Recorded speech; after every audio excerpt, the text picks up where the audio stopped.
પર્યટન સ્થળો પર આવતા પ્રવાસીઓની સુરક્ષા, સુવિધા અને સુખદ અનુભવમાં વધારો કરવાના ઉદ્દેશ્ય સાથે રાજ્યના પોલીસ વડા ડોક્ટર KLN રાવની અધ્યક્ષતામાં એક ઉચ્ચ સ્તરીય બેઠક યોજાઈ હતી। આ બેઠકનો મુખ્ય ઉદ્દેશ્ય DG અને IG કોન્ફરન્સની ભલામણો મુજબ રાજ્યના મહત્વના પ્રવાસન જિલ્લાઓમાં સમર્પિત ટુરિસ્ટ પોલીસ સ્ટેશન કાર્યરત કરવાનો હતો। પ્રથમ તબક્કે ગીર સોમનાથ, દેવભૂમિ દ્વારકા અને ડાંગ જેવા મુખ્ય પ્રવાસન જિલ્લાઓમાં ટુરિસ્ટ પોલીસ સ્ટેશનો સ્થાપવામાં આવશે, જે પર્યટન સ્થળો પર પહેલેથી જ પોલીસ ચોકીઓ કાર્યરત છે ત્યાં ઉપલબ્ધ સંસાધનોનો શ્રેષ્ઠ ઉપયોગ કરીને તેને અત્યાધુનિક ટુરિસ્ટ પોલીસ સ્ટેશન તરીકે અપગ્રેડ કરવામાં આવશે। પ્રવાસીઓ પોલીસને સરળતાથી ઓળખીને મદદ મેળવી શકે તે માટે પોલીસ કર્મચારીઓ માટે વિશેષ યુનિફોર્મ અને વાહનો માટે એક અનન્ય લોગો ડિઝાઇન કરવા અંગે પણ આ બેઠકમાં ચર્ચા થઈ હતી।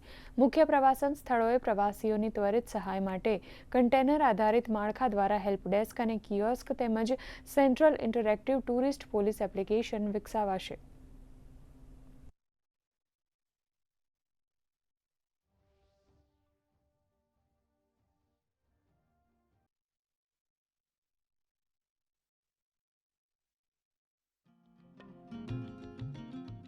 ગુજરાત પોલીસ આવતા દિવસોમાં એક પ્રવાસન સ્થળ સુરક્ષા અને સુવિધાનો આપતું એક નવું પ્રકારનું એક ટુરિસ્ટ ફ્રેન્ડલી પોલીસ સ્ટેશનનું ઉદ્ઘાટન કરી રહ્યા છે।